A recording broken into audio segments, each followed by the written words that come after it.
ngoog mbokk yi jaajëfal leen ci ànd beeg programme ITV midi dem ba tekk ñeent fukki simili ak juróom njoloor si waxtu xibaar yi. bokk na ci li ci gën a fës di coowal 94 milliards yu suñuy koppar Mamour Diallo dina kalaame ci kanamu yoon Ousmane Sonko avocat ba kay layool moo ni waxee Maître El Hadji Diouf jàpp ne njiital Pastef dafa yëkkati coow li ngir mën a teg loxo ci téeméer boo jël fukk ak ñaar ci suñuy koppar ci koppar yile di juróom-ñeent fukk ak ñeent milliards ci suñuy koppar. géej gi ak vacances yi ak doomi aadama ya cay lab daan ci àddu ci biir jotaay gi ci diirug ñaari weer lu toll ci ñaar fukk ak juróomi doomi aadama jot nañ cee ñàkk seeni bakken ay tefes yu ñu tere yu ndaw ñi sàmmantewul ana li waral li ni mel taxawaay gi war ba xam matal nañu ko ngir am ci lu ci gën a leer tontu li ci biir xibaar yi lay doon. jaar-jaaru Alpha Yaya Diallo ca Kédougou Alpha Yaya Diallo doonoon ab buur ca réewu Guinée taxawaay ga mu amoon ak jafe-jafe yi nga xam ne jot na ko jural askan gi nga xam ne ñoo di basare yi yeewoo foofee ca diwaanu Kédougou gi fàttaliku ak Iyane Demba Tine lay doona tey di talaata yemoo ko ñaar fukki fan ak juróom-ñaar ci weeru août atum 2019 mbokki bisimila ci xibaaru njolloor si.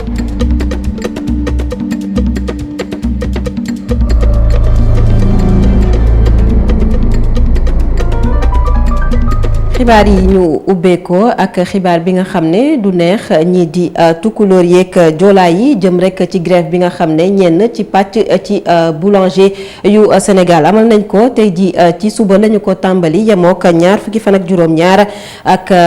ëllëg di àllarba ñaar fukki fan ak juróom-ñett ak alxamis ñaar fukki fan ak juróom-ñeent ci weeru août atum 2019 ñoom ñooñu nag la ñuy sàkku moo di yokkute ci njëgu mburu gi.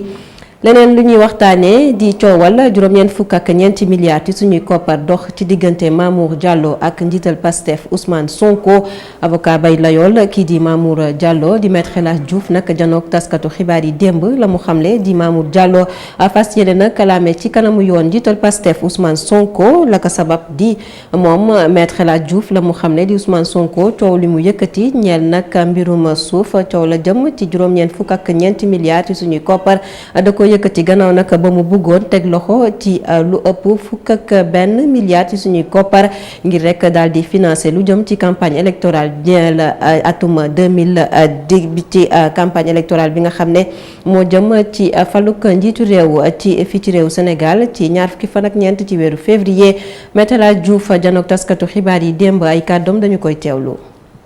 mbir mi daal noonu la demee 11 milliards yi am commission 12% rek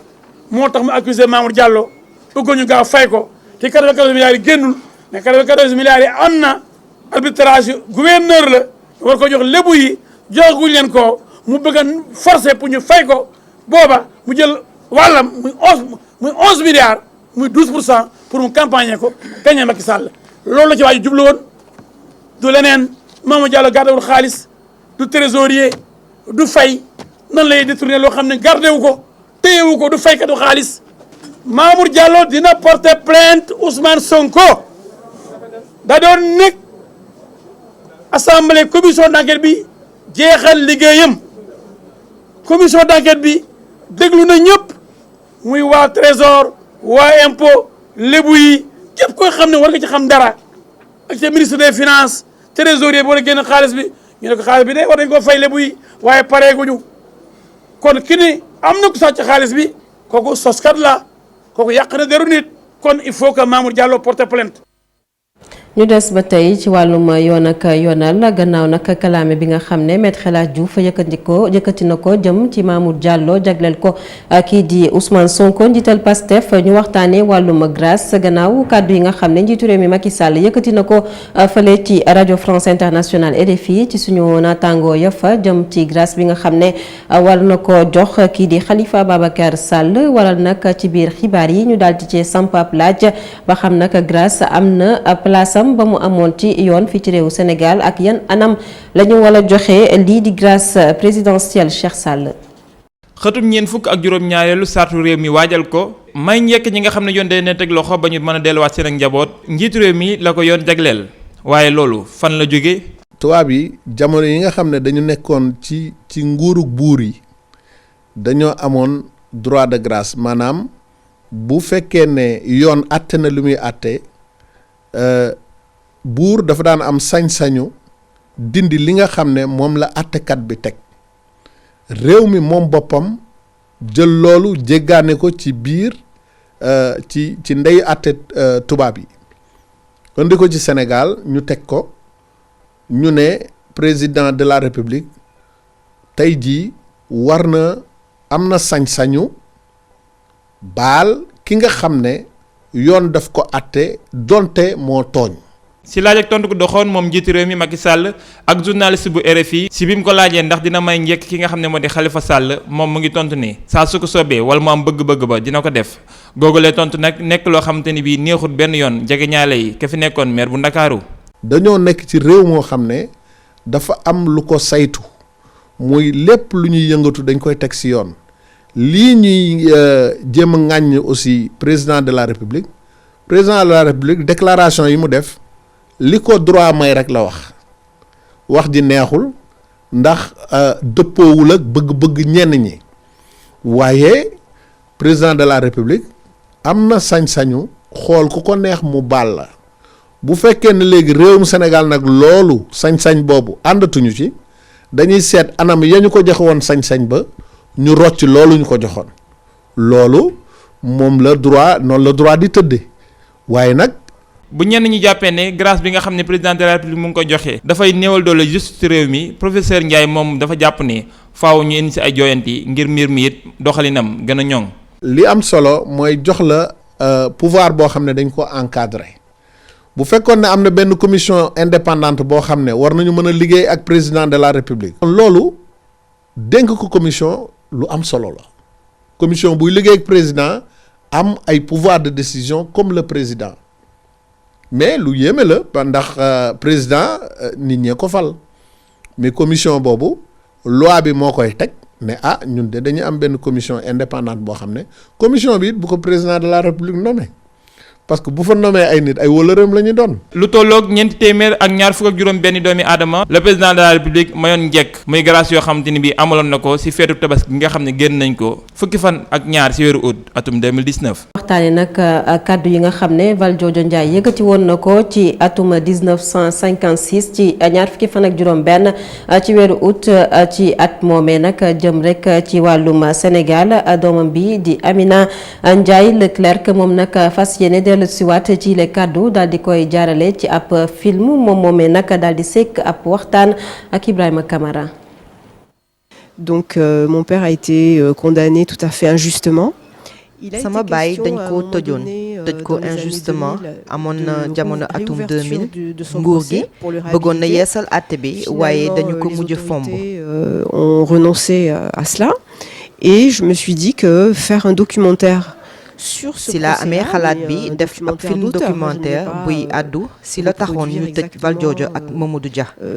Un tribunal avec un déroulement parfait d'un procès officiel. ñu ne ñoom dañoo bëggoon a amal ab coup d'état te loolu amut. C'est-à-dire d'avoir tenté un coup d'état alors qu'ils avaient déjà le pouvoir.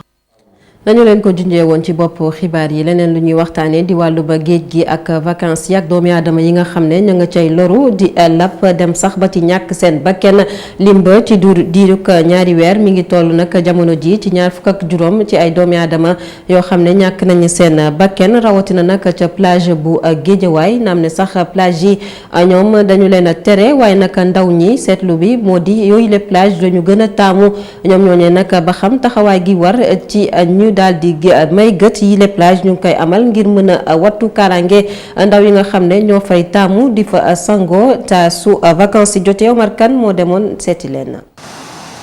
ab plage bu ñu tere sangu li koy firndee ab tableau kese fekk ñu fa benn agent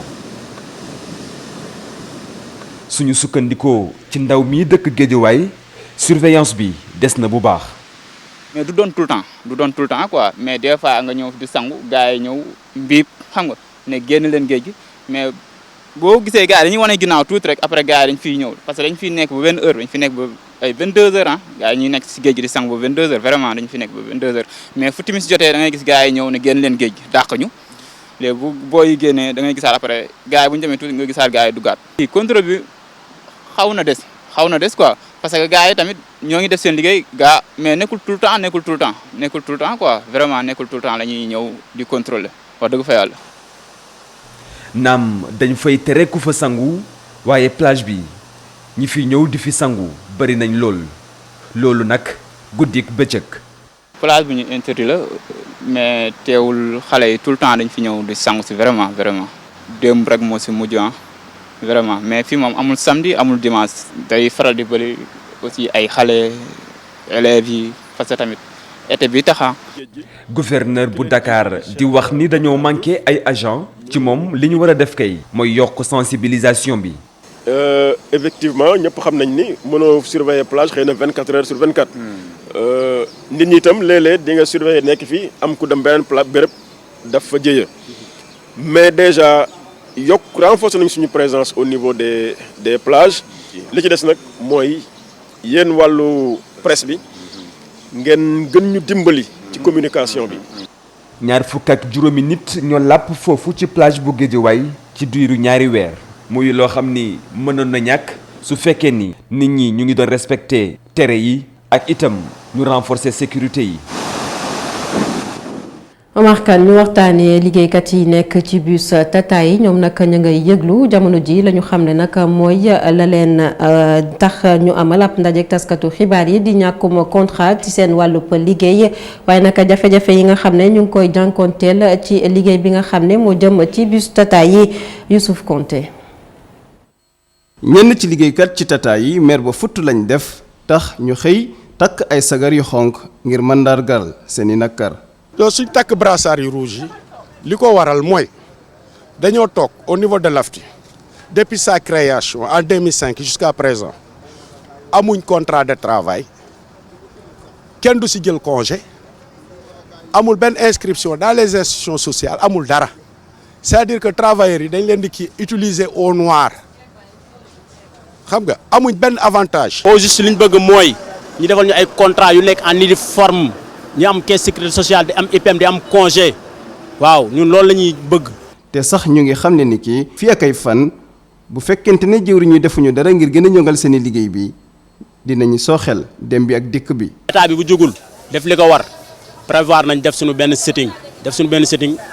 départ buntu Petersen jëm ministre du transport waaw bu loolu jàllee aussi dara sottiwul dañuy paralyser tout le système du transport gaare oto yëpp oto dootul daw. kii di njiitu AFTU di woo liggéeykat yooyu le ñu dal te it mu ngi xamle ni kii dinañ def seen kéemtalaay kattan ngir ñu saafara seen jafe-jafe yi. sama njaboot lañ mais li ma soxla mooy ñu déglu ñëw ñu waxtaan ñoom biñ ma kii wut na ay saas yoo xam ne dañu war a ñëw ñu waxtaan te loolu amul woon ñu wax ñu yokk seen salaire 10 000 francs te fas naa yéene balaa 2020 jeex seen salaire dañ ko amalee dañ ko yokk ndax am na leen benn unité buy duggaat ci système bi unité boobu bu ñu defee suñu calcul war nañu mën a yokk salaire yi. daa leen defal ay contrat. non contrat yi ñu ngi ci bien sûr am na ñoo xam ne commencé nañu mais man na maa def samay contrat en tant que Mbaye Mar déclaré am naa société mais dama ne borom oto benn oto bi leb crédit 5 ans di ci dund oto biy paan nan la mën a jëlee ay contrat bu ñu ko mënee na état ñëw jàppale ma contrat yi boo ñu ma ko yoon wu état ñëwul ne ma yoon wi moo gën a gaaw rek d'accord naa ci. ci fàttali du liggéeykat AFTU yëpp nag ñoo bokk ci mouvement bi. ñeneen ñu mer ba futu jamono ji di ay ndongo yoo xam ne nag ñoom jot nañoo am seen l'examen bac ci atum 2019 bi waaye nag la ñu xamle ñoom ndongo yi nga xam ne ñu ngi bàyyeekoo ci Cerisier ñoom nag seen càkkuteef mooy ñu bàyyi leen xel ndax ba jamono ji mënaguñ a jot ci ab këyit boo xam ne mën na leen a may di ab firnde ni am nañu seen bac ci atum 2019 may leen ñu mën a bindu ci yeneen l'école leneen nag lu waral ñu mer ba futu nag di li nga xam ne moo di plateforme Campusen mayu leen gët ñoom ndongo yi lee ña ngay sàkku ci nguurug Sénégal ngir mu indi saafara ci seen i jafe-jafe lu ko mooy nag ñoom daañu gën a wone seen doole. Omar Kane moo demoon foofee ci ndajeek taskatu xibaar gi ba ñu xëyee ñoom ndongo yi di sàkku ci nguurug Sénégal ngir mu gëstu leen. suñu deful dara ci année blanche lañ jëm ndax mënuñu inscrire ci plateforme Campusen te ba léegi mënuñu teg loxo ci seen attestation de bac. depuis 9 mois on sait dañoo sonn nekk ci banc yi nekk ci école yi di jàng pour am baccalauréat ñu jàng am baccalauréat comme suñu yeneen moroom yi pare mel ni ñun amuñu bac parce que lan jotaguñ si attestation te attestation mooy prouver ni que ni am nga bac attestation boobu noonu nga xam ne jotaguñ si moo ñuy permettre ñu accéder université yu mag yi nga xam ne ñoo nekk si àddina bi te ñu ràññee leen te élèves yu bëri jamono jii nii commencé woon nañ def procédure yi mais ñii dañ leen a recalé ñii dañ leen a may ay délais yoo xam ne délais yu gàtt la su fekk ay fan dinañ tëj université yooyu dinañ tëj seen i bunt te boobaa élèves yooyu dañoo nar a toog atub lëmm boo xam ne duñ ko jàng wala ñu dem si yeneen école wala ñu def année blanche parce que ñun jamono ji plateforme Campus Sène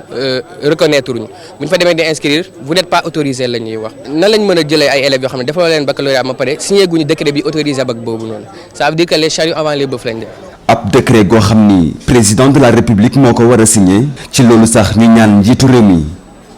mu gàttal ay vacances am te ñibbisi ngir régler seen situation. li wax le président de la république que d'après calendrier le 2 la war a ñëw loolu te xale yi la majeure partie d'entre eux le 10 la seen prescription war a yem donc ñu koy wax ne gaaw mu gaaw a ñëw bàyyi lépp lu mu doon def gaaw a ñëw xettali xale yi ñu mën a def seen inscription yi nga xam ne seen parents yi dañ see perte xaalis bu bëree bëri. fii ak fan yu néew bu ñu réglé wul seeni problème. am nañ ndaje ak secrétaire ministère de l'emploi et de la formation professionnelle de l'artisanat incha allah si kanam léegi buñ fa jógee nag buñ demee waxtaan ak ñoom buñ ñu waxee loo xam ne neex naa dégg ñu xaar fii ak ay fan incha allah bu weesoo fan yooyu nag gisuñ lu ñu bëgg soobee yàlla dinañ jàll si leneen loo xam ne mooy gën a dal ndax am nañ ñoo xam ne ñu ngi ànd ak ñun gën ñoo may doole te boobaa dina gën a métti incha allah. ñi am bac ci sciences techniques économiques et de gestion année blanche la ñu ragal li ñuy ñaan mooy ñu dugal leen ci plateforme Campus Sène te ñu jox leen seeni attestation de bac. Omar Kane seetlu bu yi benn la jafe na ngay dox ci mbeddu ndakaaru yi te doo gis ay panneau yi ñuy dippee ay panneau publicitaire waaye nag jamono ji nag panneau yooyu nag bëri na ci ñoom ñoo xamante ne teg nañ leen fii ci lu jaarul yoon waral nag ñu daal di def ab doxantu ci yenn ci ay mbeddu ndakaaru fële ca Fann Point E ak Amitié ci téeméeri panneau yoo jël fukki képp ñoom nag ñoo daal di jaar ci yoon bu ñu sukkandikoo ci ñi nga xam ne ñoom ñoo nekk foofee ca bokk moomeel ga Matar Nguer. boo amee seetlu di doxantu ndakaaru diñ ci bàyyi xel tableau yi ñuy publicité bari na lool ci mbedd mi moom daal mel na ni ay saxayaay ci wetu tali bi moonte day comme liggéey boo gis publicité am na yoon fii ci Sénégal moom kay danga naan code bi ko tëral moo yàgg ndax bi ci mujj 1983 la moo tax Ousseynou Dieng mi nekk ci ministère de la communication xamle na ni ñoom ñi seq liggéey bi ñoo ngi tëggaat beneen code de la publicité ngir mën a joyanti liggéey bi. li jëm ci publicité nag ministère bi mu ngi assurer tutelle bi en rapport avec d'autres acteurs institutionnels yu ci mel ni CNRA du Conseil national de régulation de l'audiovisuel ak kii nga xam ni mooy ministère en charge du commerce lu jëm ci lépp luy réglementation concurrence et cetera mais surtout bu leen fàttali aussi ak ministère de la santé et de l'action sociale. maintenant acteurs yooyu yëpp actuellement ñi ngi liggéey maanaam pour daal di taxawal code de la publicité bu bees damay rappeler rek ni code de la publicité bi mujjee am fii ci Sénégal mi ngi am ci 1983 boobu léegi daal. ñëpp xam nañu mënatul méngoo ak jamono. bu ñu jëlee misaal ci commune bi di Fann Point E Amitié bari waayu panneau publicitaire yi bokk na ci li gën a jaaxal jëwriñu commune bi. situation bu catastrophique la parce que tey li xew ñoom ci seen bopp sax régie yi ñiy def publicité sax d'accord nañu ne li xew jaaduwul parce que publicité dafa am norme dafa am distance yu ñu war a respecter dafa am. panneau bi ci boppam dafa am yu mu war a toll mais comme que nit ñi dañu nekk ci benn association waaye laayantewuñu seen biir ku nekk day jéem a xaj moroomam. tableau yi ngeen di gis ci pàcc corniche bi soxal commune am daanaka li fi nekk ci tableau lépp fukk boo ci jël benn ba la ci may ndigal boroom ngir mu teg ko fi. corniche bi li fa xew jaaduwul. li am corniche au moins mat na téeméeri panneau te man biir na ma ne man miy joxe autorisation joxe moo fukki panneau yu mat ci corniche bi donc ña fa teg ñëpp ak 90% dañu teg panneau te amuñu autorisation guddi la ñu ñëw monter seeni panneau. moo ne day yoon wi nga war a jaar ngir am tableau publicité taxu koo jafe. am sa société boo xamante ne jaar na yoon te kayit yi ñuy laaj société yëpp am na ko boo ko amee ba pare donc soo ñëwee mairie da ngay def sa demande wax ne da nga bugg ay panneau ñaari panneau ñetti panneau et cetera ñun dañ lay wax ne la yow seetal yan emplacement nga am ba pare boo ko amee andil ñu ko boo andee demande bi ak emplacement yi ñu boole la ak benn technicien bu mairie mu dem xool emplacement yi ba mu wóor ko ne fii baax na mu dellu si joxe ñu délivrer la autorisation nga def. publicité doon na liggéey bu am ay koppar ci réew mi. waaye liy ñuul ci soow mi mooy li ku nekk di njëkkante ngir taxawal ab tabloom ci wetu tali bi mën naa indi ay jafe-jafe yu jëm ci kaaraange ñiy daw ci tali bi. ndax taw bu ànd ak ngelaw bu ko fa fekkee mën na koo fàq ba mu indil ay jafe-jafe ñi yor seenub oto wala sax ngay dawal ba agsi ci aw virage mu xañ la ab gis-gis bu leer. Matar Nguer julli géej bu Cheikh Ahmadou Bamba Khadimu Rasoul ñu fa jàpp ko ci ñaar fukki fan ak benn ci weeru septembre atum 2019 li ni mel nag wàccaay yi kuréel gi nga xam ne moo yëngu ci mbir mi daal dinay amal ab ndaje démb ngir xool liggéey bi tolluwaay bi jamono ji ak wàccaay yi ñu amal ko ci teewaayu gouverneur bu Ndakaaru Alhassane Sall moom nag la mu xamle jamono ji mooy rek nguurug Sénégal ne pare na ngir jàppal tànk ñi nga xam ne ñoo yëngu ci wàllum liggéey bi jëm ci julli géej bu Cheikh Ahmadou Bamba Khadimu Rasoul lañ ci teewlu gouverneur bu Ndakaaru ci micro ITV. tey jii dañu leen recevoir woon pour déglu leen ci affaire kuréelu julli géej gi mu doon donc événement religieux bu am solo bokk ci gën a mag ci Sénégal. loolu nag bu fekkee ne rassemblement bu mag la dafa jaadu ñu préparer suñu bopp mais itam préparer waa Ndakaaru ci événement boobu di ñëw. moo tax lépp lu nga xam ni ay besoin la yu nga xam ni expliqué nañ ko mu jëm ci wàllu sécurité mu jëm ci wàllu santé mu jëm ci wàllu ndox jëm ci wàllu courant jëm ci wàllu yoon maanaam accès bi loolu lépp dégg nañ ko. ca incha allah dinañ ci jël ay mesures ba ni ñu ko bëggee incha allah dinañ ko amee noonu. ndajeb réew yi nga xam ne ñoo gën a am doole ci àdduna wërngal këpp rawatina ci wàllum koom ñu dippee ko G7 ndar képp nañu ko démb ca réewu France bi leen ndaje nag ñu daal di fay jël ab dogal bu am solo rawatina ci wàllum soxna yi daal di leen dimbale ci seen wàllum koom lu toll nag ci téeméeri milliards ci suñuy koppar fas yeneen nañ koo jagleel soxna yi nga xam ne ñoo faree ci dendoo Afrique waaye nag yeneen ëpp dogal yoo xam ne jël nañ ko ci bi lépp ndaje di nag xool nees def ba indi saafara ci safara si nga xam ne ñu ngi koy nemmeeku ca forêt bi ñu dippee forêt Amazonie ñu dellusiwaat ci les dogal nga xam ne jël nañ ko ci ndajeb G7 bi ak Assane Gueye. ndaje juróom-ñaari réew yu ëpp koom ci àddina bi jeex na tey ci réewu France jël nañu fa nag ay dogal yu am solo jëmale ko ci jàppale jigéen yu nekk biir Afrique ba tax na lu ëpp téeméeri milliards ci suñuy koppar lañu lebal BAD mu di Banque africaine de développement ngir mu yombal jotum koppar gu mën a jàppale jigéen yu nekk ci Afrique ci seen yëngu-yëngu ci wàllu koom. ci kuréelu G7 bile juróom-ñaari njiit réew yu bàyyeeko Afrique ña nga fa woon. ndaje G7 bile lu ñu jógoon ngir waxtaane ko moo di xàjj ak seen bu ñu nemmeeku ci àddina bi yépp. ci atum 2016 lañ ko taxawaloon jumtukaay bile day jàppale jigéen ñu nekk Afrique ñi ngi ko dippee AFAWA te nga xam ne nag Banque africaine bu développement moo koy doxal. gannaaw loolu kuréelu G7 bi jël na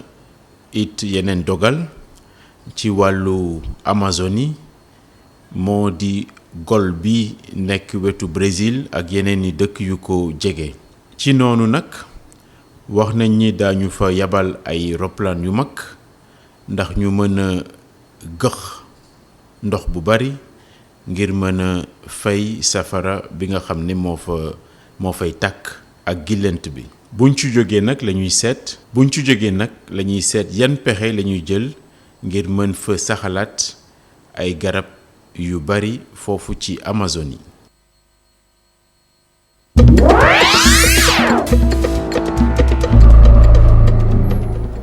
foofee nag la ñuy jaaree dem xool xew ca biti réew dooree ko ca réew Cameroun ak ubbite tey ji procès bi ñeel nag juróom-ñaari soldat yi nga xam ne dañu leen tuumaal ne nag dañu faa faat ay doomi aadama rawatina ay soxna ay tout tànk foofee nag ca benn village bu nekk ca réew Cameroun tey ji ca talaata gi nag la ñu fas yéene teew ca kanamu tribunal bu Yaoundé li ni mel xewoon ci weeru juillet atum 2018 ci ab vidéo nag bu ñu jaaralee ci jumtukaay xarala yu yees yi moo fësal ne juróom-ñaari soldat yi nag ñoom ñoo def bi la ñaawteef naam ne sax nguuru Cameroun moom nag dafa weddi woon yile tuuma Amnesty International daal di indi ay seede yoo xam ne daal dinay fësal juróom-ñaari soldat yi defoon yile ñaawteef yile seede nag ñu ngi ko indi ci foofee nag ca réewu Cameroun. gannaaw Cameroun ñu dem ca Iran ak cour d'appel bu Téhéran bi nga xam ne daal dinay dëggal daan gi nga xam ne moo di fukki atu kaso ya ñu teg ci ndoddu Aras Amri moom nag la ñu teg daan googee nag gannaaw nag la ñu ko tuumal jëm ci wàllum yëddu foofe nag ca réewu Iran li ni mel nag xew gannaaw nag ba moom mi nga xam ne mi ngi doon liggéeyee ci centre culturel britannique bi ñu dippee British Council xibaar bi nag bàyyeekoo ca ka yore kaddu ñu yore wàllum yoon ca réew Iran kon pen bi nag jàppale ne jamono ji moom mi nga xam ne nag mooy Aras Amiri mi ngi ko tëdd ci kaso bi fukki atu kaso la fas yéene tëdd.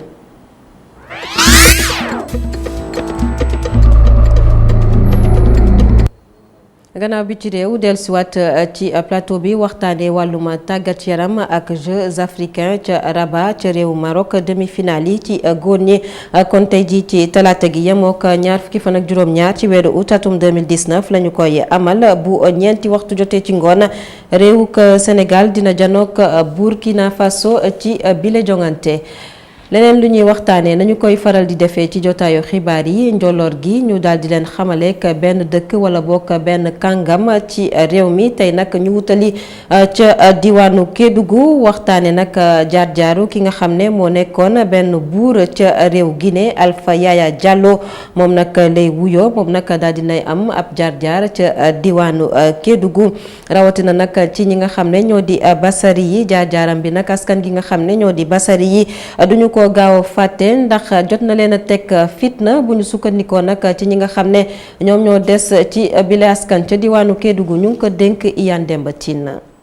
Alpha Yaya Diallo benn buur la woon ràññeeku lool ci réewum Guinée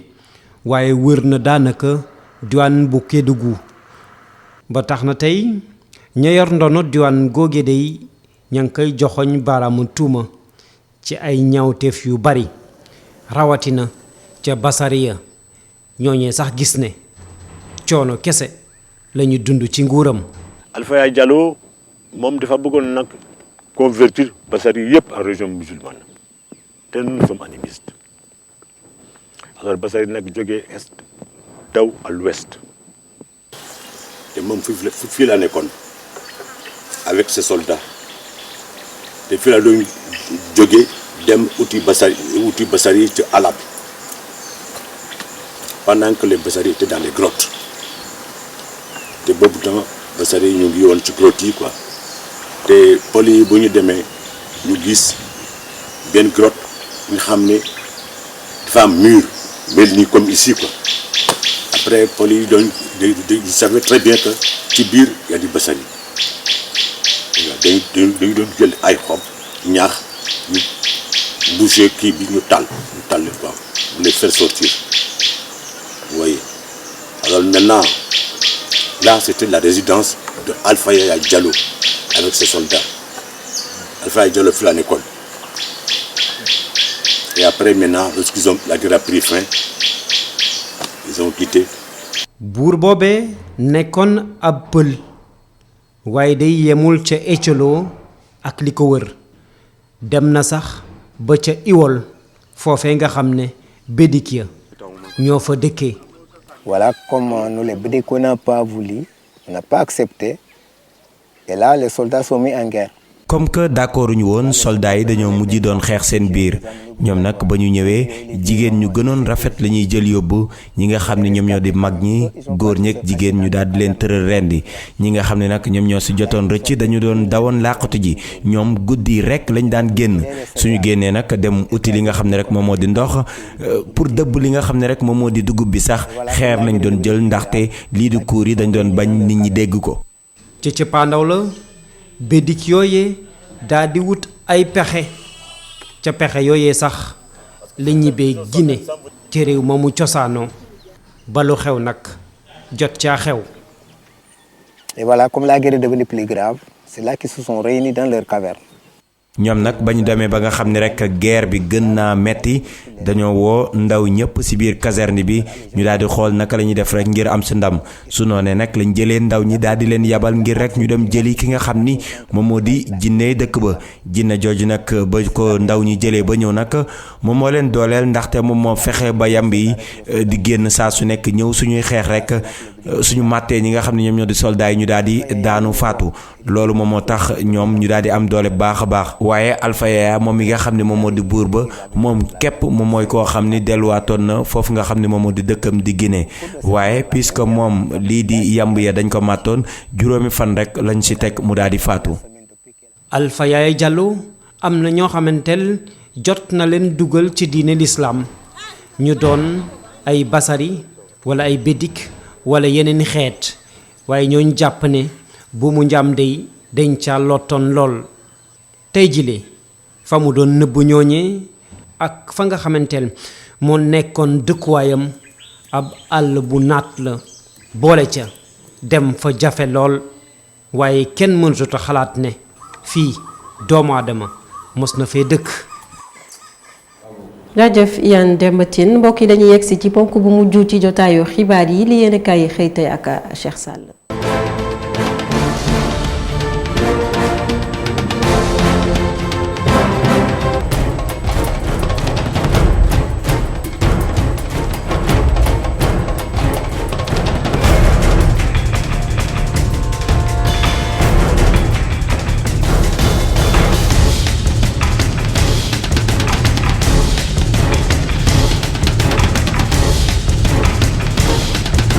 mbokk yi dal leen ak jàmm du jàmm li biir yéenekaay yi xëy fësal ci talaata ji libération di xëy wax ne juróom-ñetti doomi aadama ñoo ñàkk seen bakkan ci benn bëccëg kepp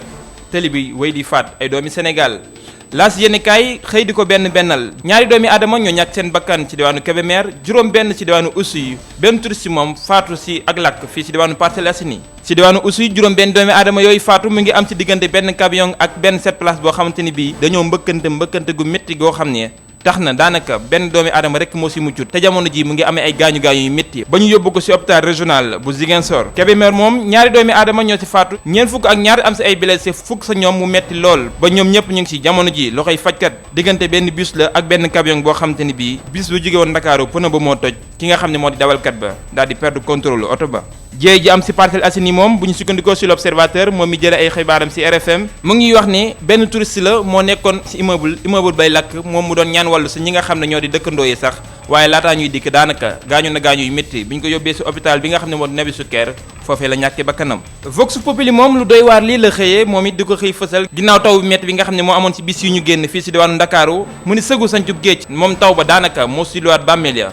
ba daanaka jamono ji néew yi ñu ngi leen di gis si biti loolee nag nekk lu doy waar loo xam te ni bii askanu bari ñi ñu koy naqarlu joxoñ baaraamu tuuma ñi nga xam ne ñoo di maire ba wax na ñoom ñoo doon tonni suuf si liggéeyu terre bi nga xam ne moo fa am jamono ji ñoom it ñuy teggi tuuma waa mairie ba mbirum drogue bi nga xam ne amoon na fii si port bu Ndakaaru am na lu yees loo xam ne moo si am l'Observateur di xëy fësal ne ki nga xam ne moom lañu jàppoon ne moo yor yuqu mbir mi fii si réewum Sénégal yoon teg na ko loxo Libération di wax ne kay moom si boppam moo jébal boppam yoon Ibrahima Thiam lay wuyoo ñu gën koo xam si Cumbeen Le Témoin di wax ne moom Ibrahima Thiam si boppam moo jébal boppam yoon ndaxte bakkanam la bëgg a sàmm ginnaaw bi nga xamante ni bii police gendarmerie ñoom ñëpp ñu ngi koy wër fukk ak benn mandat dépôt moo nekkoon ci ndoddam ak cartel bi nga xamante ni bii daanaka ñoo di mafia bi ñoom ñëpp xupp ko ni ko dinañ ko faat moo waral mu dem ci kanamu yoon jébbal boppam juge d'instruction bi nga xam ne moo di Samba Sall. rebondissement spectaculaire la ko Libération jàppee moom mi gis ne yoonu réewu Sénégal am nañu ndam lu rëy ci altine ji. Cheikh Tidiane Seck ci biir Vox Populi moom li mu xamle moo di Macky Sall ak Abdoulaye Wade gise nañu ci ngoonu Tabaski gi moom mi nga xam ne moo di secrétaire général adjoint PDS chargé des cadres ci waxtaan bu mu seq ak Vox Populi mu nga xam ne Macky Sall ci boppam seetu woon na Abdoulaye Wade ci këram gi ci ngoonu Tabaski gi xanaa kay la mu fa jële moo ko neexul moo tax mbir mi kenn fësalu ko daje nañu am dajewuñu lii moom wér na turbine yéeni kaay di xëy di yëgle ne daje gi lu mënta ñàkk la ginnaaw bi nga xamante ni bii yëgle nañu inauguration jumaay Masalikul Jinaan ñaar fukki fan ak juróom-ñaar ci weer septembre bi nga xam ne moom la ñu dëgmal Abdoulaye Wade ak Macky Sall faaw ñu daje fa ndaxte Mbacké Faye muy taxawu liggéey bi mu ngi yëgle ni ay président yu bëri dinañ fi teew te bu amee ki nga xam ne moo di Macky Sall faaw mu nekk fa Abdoulaye Wade moom mi nga xam ne moo jébbale terrain bi it mënta ñàkk bis boobu mu teew ci bërëb ba moom Abdoulaye Wade xëy di delloo njukkal ki nga xam ne moo fi génn àdduna di Ahmed Dansokho Abdoulaye Wade di fàttaliku seen diggante lu yàgg-yàgg di wax ni Sénégal ñàkk na ab xeexkat dëgg donte ñoom ñaar seen gis-gis dafa yàggoon di waroo ñu seen gis-gis waroo ba ñuy dem ci kanamu yoon moo di Ousmane Sonko ak Mamour Diallo maître El Hadji Diouf xëy di yàq lu mel ni xeme ki nga xam ne moo di Ousmane Sonko moom mi nga xamante ni bii moo di avocat wu Mamour Diallo di wax ni Mamour Diallo dina porte plainte ki nga xam ne moo di Ousmane Sonko ndax da koo tuumaal taqal ko mbir moo xamante ni bii dara amu ci moom ci boppam moo bëggoon am commission ci 94 milliards yooyu ñuy wax 12% maanaam fukki milliards ak benn ngir waajal ay élection ak lu ci mën di am plainte contre plainte la maanaam mbir mi yoon dina ci dugal loxoom lu mënta ñàkk la jërë ngeen jëf mbokk yi dig daje ba ëllëg incha allah. jaajëf Cheikh Sall ñu waxtaanee xibaar bi nga xam ne yegg si na fi léegi ñeel nag ndongo yi nga xam ne ay bachelier lañu am seen bac ci atum 2019 te bàyyeekoo ci série bi nga xam ne moo di STEC ñu gënoon ko xam ci série G ñoom ñoo ne nag ab bataaxal bu bàyyeekoo ci makkaanu jorim bi yore wàllum njàng mu kawe mi moo daal di daanu la mu xam ne nag moo di ci diiru ko ñaar fukki fan ci weeru août jàpp fukki fan ci weeru septembre atum 2019 yi leen ndongo nag ñoom duñu mën a bindu jaarale ko ci plateforme Campus SN bile ñoom ñooñee nag kon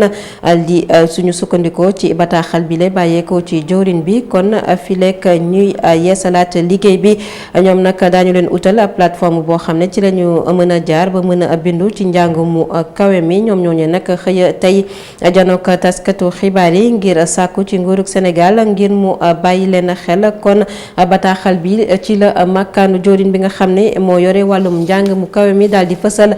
démb nag ci altine gi la ko daal di génne yemoo ko ñaar fukki fan ak juróom benn ci weeru août atum 2019 njolor si jotaay gi fi lañ koy yëkkatee jaajëfal leen ci ànd beek programme ITV xibaar yi dee wëyandi ci www.1media.sn jaa ngeen jëf